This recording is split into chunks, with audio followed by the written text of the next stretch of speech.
Okay. Jonathan. No one's ever asked a question about flight safety, but perhaps this year is somewhat topical given the 737 MAX controversy.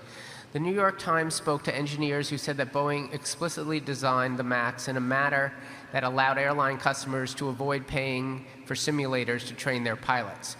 Do you expect the worldwide regulatory and commercial response to the MAX's problems to result in increased demand for flight safety simulators? And could you please more generally discuss flight safety's competitive position and growth prospects? Yeah, well, flight safety is, their specialty would be with corporate pilots. They train our NetJets pilots, for example. They have a major facility with simulators for that.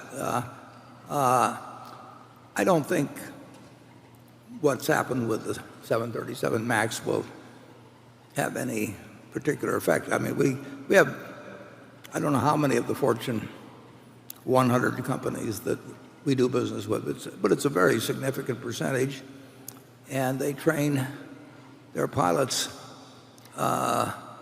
with flight safety because we've got the talent and the simulators like nobody else has for that business.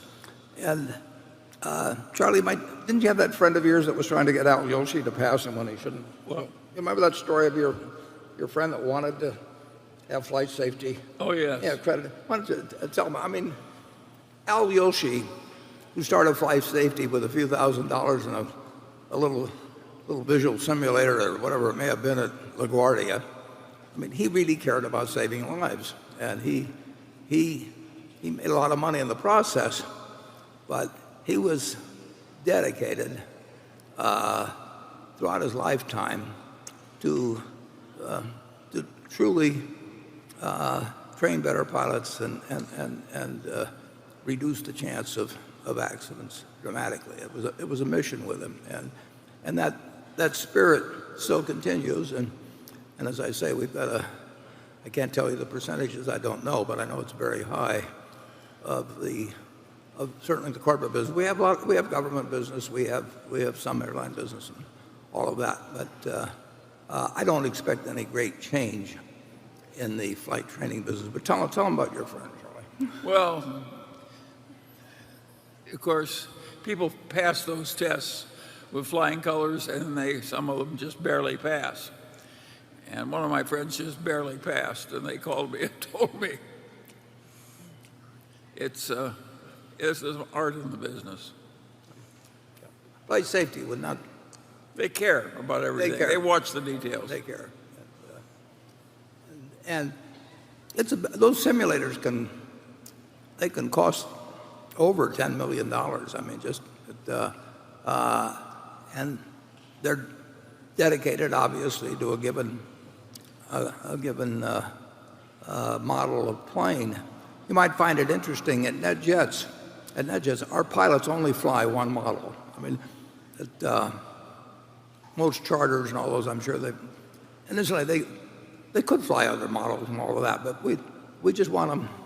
We want them to be flying one model, and we give them a maximum amount of training annually. And when I bought the company for Berkshire, and I think it was 1998 or thereabouts, the thought obviously bothered me that I would have a significant percentage of people would be friends of mine that were using it, and you'd hate to have anything happen. I use it, my family uses it, our managers use it, and there's nobody that cares more about safety. But I don't see than at NetJets. It's a first-class operation.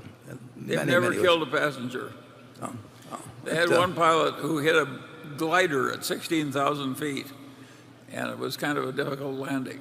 It was more than a difficult They never landing. killed it was a woman pilot, yeah. She was flying the next day. The co-pilot was kind of taken out of operation but this woman ended up almost with the control panel in her lap because this guy had turned off his battery and hit one of our Hawkers.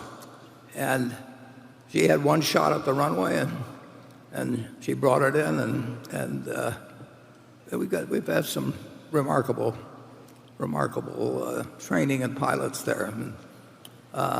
You should ask for her if you're flying on NetJets.